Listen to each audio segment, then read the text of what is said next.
Welcome to Nightmare Coming, where folklore bleeds into reality. Every story you thought was just a tale has a truth waiting in the dark. One nightmare at a time, we dig deeper into what was left unexplained.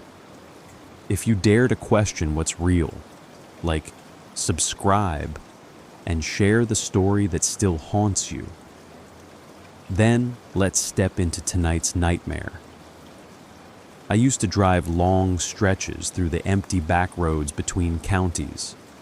Nothing but black fields, distant tree lines, and the occasional flicker of a farmhouse miles away.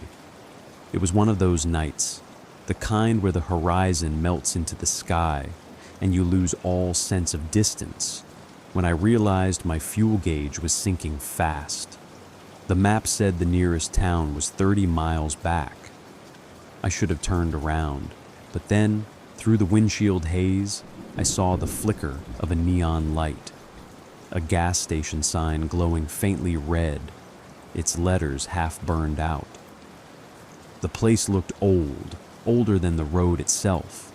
2 pumps, one of those dusty glass booths with a flickering fluorescent light, and a narrow store with a warped wooden door that creaked when I pushed it open. Inside smelled like oil and dust, and the air was cold in a way that didn't make sense. It was midsummer, and yet I could see my breath. There was a man behind the counter, gray beard, trucker's cap, no expression at all. "Didn't think anyone drove this way anymore," he said, his voice low, flat, like it had been waiting a long time to be used. I paid for the gas, cash, because the card reader was broken, or maybe it never worked, and while he filled my tank, I wandered through the aisles. There was food on the shelves, but everything looked old, like props. The expiration dates had faded off. I found a can of soda with a pull-tab design I hadn't seen since the 90s. When I asked how long he'd been there, the man said, "Long enough to see people come and go. Mostly go." He looked at me then, and his eyes didn't seem right. Not glowing, not anything supernatural, just empty, like he was remembering something awful and trying not to. I filled up, thanked him, and left. But when I checked my rearview mirror, the neon light was off. The whole place looked darker. I kept driving, and after maybe an hour, I realized the road signs were gone. The highway markers, too. Just black road, trees, and the sound of my tires. I pulled over to check the map again, but the GPS couldn't find my location. Just a gray screen and a spinning circle. It was around 2 in the morning when I finally saw headlights coming the other way. An old tow truck, rusted, crawling along like it had nowhere to go. I flashed my lights, and the driver slowed down just enough for me to see his face. I don't know how to describe it, except that it looked like the man from the station. Same hat, same beard. But older, somehow, like I was seeing him years later, or years before. He didn't stop. He just nodded. The storm hit fast. One of those thick, rolling tempests that swallow the sky before you can even think about turning back. I'd been driving for hours again, the kind of empty stretch where radio static and rain are your only company, when my wipers finally gave out. The road turned slick. The world vanished behind gray sheets of water, and I knew I had to stop. I pulled over near what looked like an old dirt driveway leading into a stretch of woods. Through the downpour, I saw a faint yellow light. One single window glowing from an old farmhouse up on a small hill. It looked abandoned, but that light was too steady to be lightning or reflection. I told myself maybe someone lived there. Maybe they could help, or at least let me wait out the storm. The path up was muddy, my flashlight flickering weakly as thunder rolled somewhere deep beyond the fields. The house looked worse the closer I got.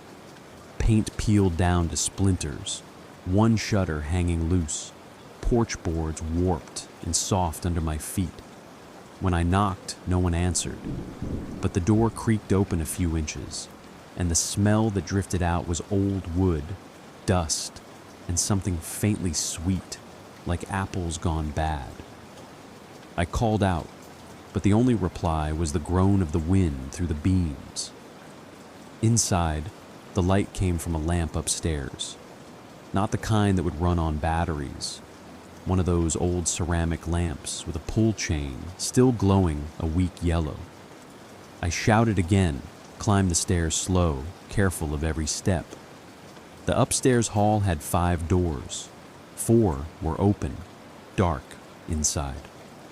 The last one, the one with the light, was shut. There were muddy footprints on the floorboards, leading both to and from it. When I reached for the knob, I swear I heard someone breathing on the other side. I froze, waiting, heart pounding so loud it almost drowned the thunder. But when I pushed the door open, the room was empty. Just a bed, a nightstand, and that glowing lamp sitting on the floor. The bulb buzzed softly, steady like it had just been turned on. I checked every corner. Nothing. No one. The footprints didn't make sense anymore, like they had doubled back and disappeared halfway across the floor. I thought about leaving right then, but outside the rain was so thick I couldn't even see the car. I decided to wait.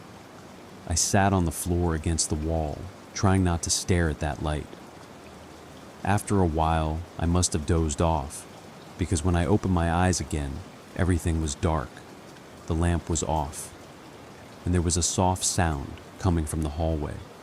Slow, dragging footsteps moving past the door. Then they stopped, right outside. I held my breath, listening.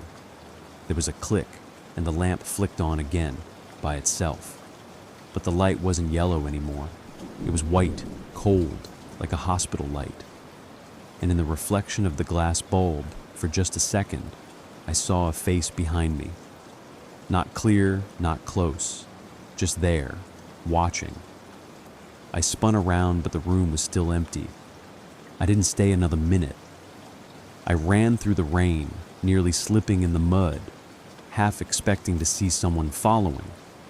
But there was nothing, just that faint white glow in the upstairs window fading behind the trees.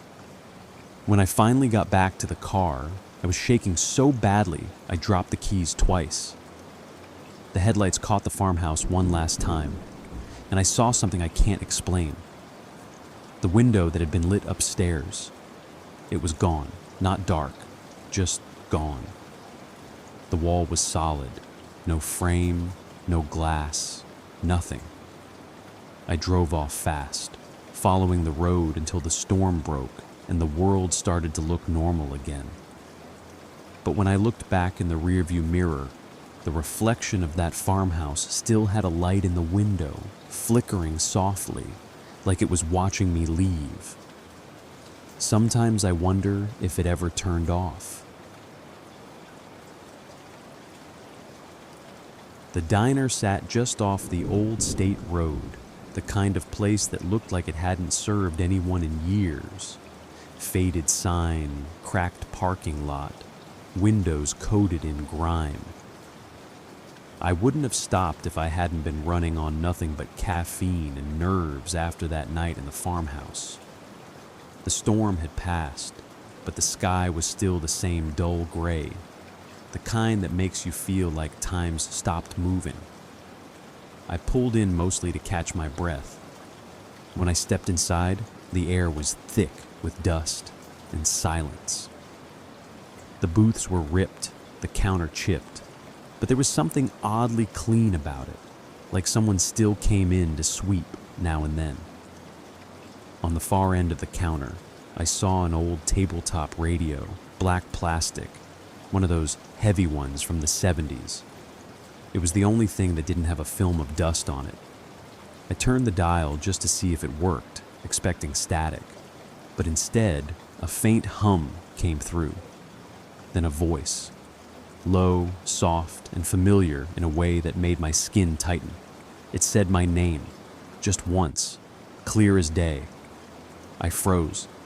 There was no one else in the diner, no cars outside. I leaned closer, thinking maybe it was a broadcast coincidence. Maybe they said something that just sounded like my name. But then it said it again, slower this time, followed by, "You shouldn't have stopped here." I turned the dial frantically, but the voice didn't fade with the frequency. It stayed, constant, like it was inside the machine itself. I unplugged it. The voice stopped, replaced by a faint hiss.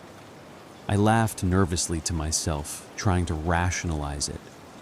Maybe a signal bounce. Maybe an old tape playing back. But when I turned to leave, the hum started again, even though the plug was still dangling from the wall. I stared at the cord, and that's when I noticed something.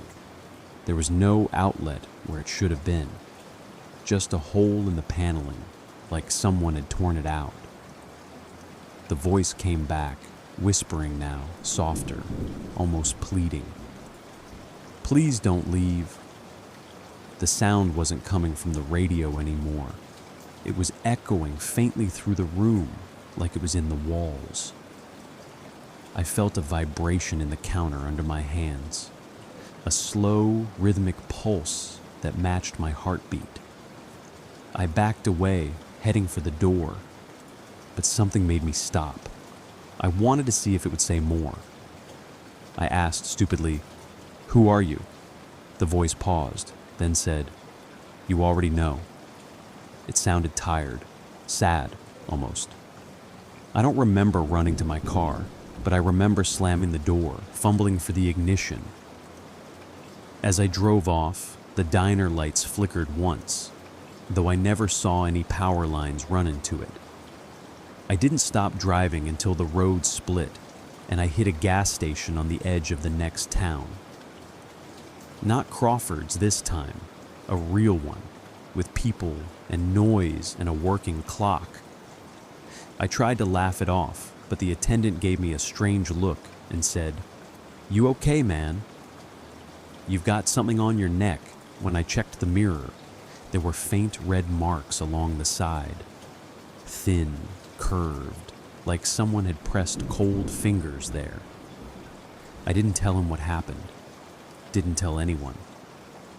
But for weeks after, I kept hearing faint bursts of static whenever I passed through quiet places, like power lines or empty lots. Sometimes, when I turned on my own car radio, I'd catch it between stations for just a second, a voice buried under the noise saying my name. Just once. Always the same tone, the same slow rhythm, as if it was waiting for me to answer. And sometimes I think I hear it whispering something else, too. Something that sounds like my own voice, repeating the same words I heard that night. "You shouldn't have stopped here." It was early morning when it happened, just before sunrise, the world still gray and hollow from the long night. I'd been driving for hours again, trying to put distance between myself and everything that had happened. The gas station that shouldn't exist, the farmhouse with the vanishing window, the radio whispering my name. I told myself none of it was real, that I'd just been tired, maybe hallucinating. The empty road helped me believe that for a while. There was something clean about the silence of it, until I saw him. A man standing on the shoulder, his figure barely visible in the dawn light. He wasn't waving, just standing there with his hands at his sides, staring down the road like he'd been waiting a long time. I almost didn't stop, but something about the way he stood, still, steady, not desperate, made me slow down. I rolled down the window and asked if he needed a ride. He didn't answer right away. Then, softly, he said, "If it's not too far." His voice was calm, steady, too polite for someone stranded in the middle of nowhere. He climbed in, closed the door gently, and folded his hands in his lap. He looked normal enough, mid-40s, plain jacket, clean shaven. But there was something about him that didn't fit the time of morning. No bag, no phone, no road dust on his shoes. Just calm, quiet. We drove in silence for a while before I asked where he was headed. He said, "Just past the bridge." The problem was, there hadn't been a bridge on this stretch of road for miles. Still, I nodded and kept driving. After a few minutes, he spoke again, still looking straight ahead. "You've been down this way before." It wasn't a question. I tried to smile, said something like, "A few times, yeah," but he didn't react. He just nodded once, slowly. Then he said something that made my stomach twist. "You stopped at Crawford's." My grip tightened on the wheel. I didn't ask how he knew. I just drove faster. The road ahead curved through a stand of trees, and for a second, I lost sight of everything but the headlights on the asphalt. When we came out the other side, there it was. A narrow bridge spanning a dry creek bed, the kind made of rotted wood and metal rails that looked older than the road itself. I slowed down. The man looked at me then, really looked, and said, "This is far enough." I nodded, pulled over, and waited for him to open the door. But he didn't move. He just stared out the windshield and whispered, "Don't look back." I thought he meant the bridge, maybe that it was unsafe, but when I turned toward him to ask, he was gone. The door hadn't opened. The seatbelt still buckled. The passenger seat was cold. I sat there for a long time, staring at the empty seat, feeling the air get heavier. Then, faintly, from somewhere near the radio, I heard breathing. Slow, steady, in rhythm with mine. I turned the dial off, but the sound didn't stop. It was like it was coming from inside the car, maybe from the vents, or maybe from nowhere at all. I drove until sunrise, the kind of sunlight that feels too bright after a long night. The air finally went quiet, and for a while, I thought maybe it was over. But when I got home, parked, and turned off the ignition, I heard something soft in the silence, like a whisper carried through static. My name, just once. The same calm voice. I haven't driven that road since, but sometimes when I'm alone in the car, I still hear the sound of another seatbelt clicking beside me, slow and deliberate. Sometimes I even whisper back, just to see if the breathing stops. It never does. Some nights, when I can't sleep, I think about the four of them. The station, the house, the radio, and the man, and how each one felt like a thread pulling me somewhere I wasn't supposed to go. I used to think they were separate things, just bad luck strung together by exhaustion and fear. But the older I get, the more it feels like they were pieces of the same place. Like there's a stretch of nowhere that only exists for people too tired to notice they've crossed into it. I've looked for explanations, old records, missing maps, local legends, nothing. It's as if those roads were built to be forgotten. Sometimes I wonder if that's what they wanted all along, to be remembered just enough to stay real.